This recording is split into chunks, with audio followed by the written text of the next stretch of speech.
इस वक्त हमारे साथ जुड़े हैं कांग्रेस के नेता भाई जगताप जी। जगताप साहब, स्वागत है आपका एबीपी न्यूज़ में। दरअसल कल से अर्थसंकल्पीय अधिवेशन शुरू होने जा रहा है। कई अहम मुद्दे हैं। पहले तो ये मुद्दा है कि देवेंद्र फडणवीस और एकनाथ शिंदे के बीच जो तनातनी चल रही है, शीत युद्ध चल रहा है, यानी विपक्ष का आधा काम तो सरकार की तरफ से किया जा रहा है। क्या लगता है आपको, आज सामना के रोकठोक में भी लिखा गया है कि शिंदे ने देवेंद्र फडणवीस की शिकायत की है और उन्होंने सीएम बनने की मांग की है, तो अमित शाह ने ये कहा कि आपकी पार्टी भाजपा में विलीन की जाए। क्या ये पूरी तरह से सरकार का क्या माहौल लगता है आपको? हमारे लिए भाजपा में क्या हो रहा है, शिंदे गुट में क्या हो रहा है, ये इम्पोर्टेंट नहीं है। हमारे लिए मुंबई के मलाड में 3.5 साल के बच्चे के ऊपर जो अत्याचार हुआ है वो हमारे लिए अहम है। हमारे लिए जो भीड़ में जो नंगा नाच शुरू है, इनके आशीर्वाद से, इनके मंत्रियों के आशीर्वाद से जो चल रहा है, वो चिंता है हमें।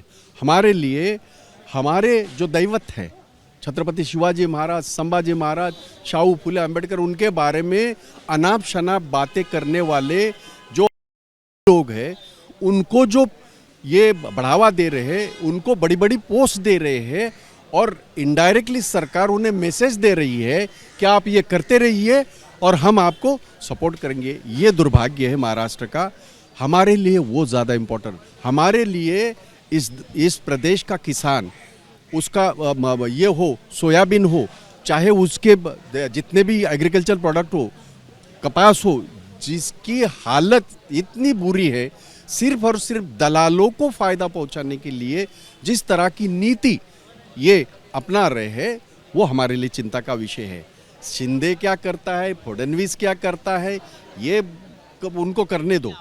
पक्ष ही सामना के जरिए लिख रहा है कि शिंदे पूरी तरह से नाराज चल रहे हैं। तो मेरा सवाल यही था कि विपक्ष दल का आधा काम तो सत्ताधारी पार्टी ही कर रही है नाराज होने की वजह से। दूसरा उसका अर्थ यही है कि जहां पे एकनाथ शिंदे ने ऑपरेशन टाइगर शुरू किया है अपनी पार्टी बढ़ाने के लिए, वही आपको लगता है कि सामना के जरिए जो भी लिखा गया है, क्या उद्धव ठाकरे की पार्टी बचाने की कोशिश की जा रही है सामना में लिख के कि एकनाथ शिंदे की अब वैल्यू है वो पूरी तरह से खत्म हो गई?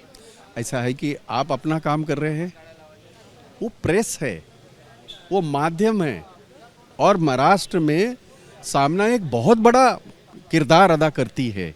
आज नहीं, 50-60 सालों से करते हैं।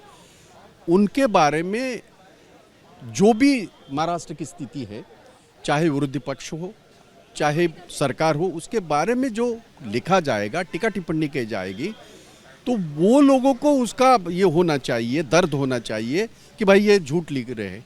अगर वो सच लिख रहे हैं तो मेरे ख्याल से हम सारे लोगों को इस बात को सपोर्ट करना चाहिए। रही बात कोई भी पार्टी, हमारी पार्टी हो, चाहे उद्धव जी की पार्टी हो, चाहे पवार साहब की पार्टी हो, देखिए आप लोग खुद इस बात के गवाह है किस तरह से लोगों को ब्लैकमेल किया गया है।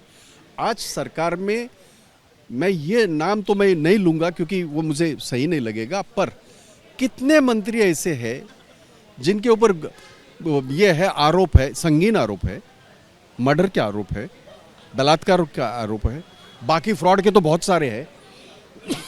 वो सारे किस तरह आज मंत्री है और प्रदेश के मुख्यमंत्री अपना चेहरे का हवाला देके कि बस सब मुझे सब अच्छा चाहिए। अरे भाई, अच्छा चाहने के लिए अच्छी टीम होनी चाहिए ना। आपकी टीम में इतने सारे दागी, इतने सारे गुनहगार मंत्री अगर बने हुए, तो महाराष्ट्र की सरकार किस तरह से चल रही है आप जानते हैं। आपका ही मित्र पक्ष है यूबीटी, उद्धव ठाकरे की पार्टी, ये कभी कभी देवेंद्र फडणवीस की भी तारीफ करती है। तो इसकी वजह से राजनीतिक गलियारों में चर्चा है कि क्या फडणवीस और ठाकरे के बीच की नज़दीकी अब और बढ़ रही है? नहीं, अभी तो आप पूछ रहे थे कि राज ठाकरे जी की और उनकी नज़दीकियाँ हैं। आप डिसाइड करिए जो भी करना है। उन्होंने, आदित्य जी इसका जवाब अच्छी तरह दे सकते हैं, पर जहाँ तक मैं जानता हूँ, देखिए मैं ये इसके पहले भी मैं बोल चुका हूँ, अपने अपने पार्टी का जो ये है, उसको एजेंडा है, पार्टी को बढ़ाना है, पार्टी को मजबूत बनाना है, ये नेतृत्व की बात होती है। उद्धव जी इसको बखूबी कर रहे हैं, तब जाके वो मुख्यमंत्री बने। नहीं तो ऐसा तो नहीं है ना कि अचानक आके कोई मुख्यमंत्री बने, ऐसा नहीं है। 2-3 पीढ़ियाँ ठाकरे जी की 3 पीढ़ियां महाराष्ट्र के राजनीति में आज निरंतर 60 साल से काम कर रही है, तो वो बखूबी जानते हैं, उनके पार्टी का एजेंडा भी जानते हैं, उसको मजबूत करने का। जहाँ तक कांग्रेस की बात है, मैं ये फक्र के साथ कहना चाहता हूँ, बहुत चढ़ाव उतार हमने देखे, मेरी पार्टी नहीं फूटी। हमारे साथ बातचीत करने के लिए कैमरा पर्सन प्रशांत माने के साथ वैभव परब, ABP news, Mumbai. For exclusive and insightful videos, subscribe to our new channel ABP Live Premium.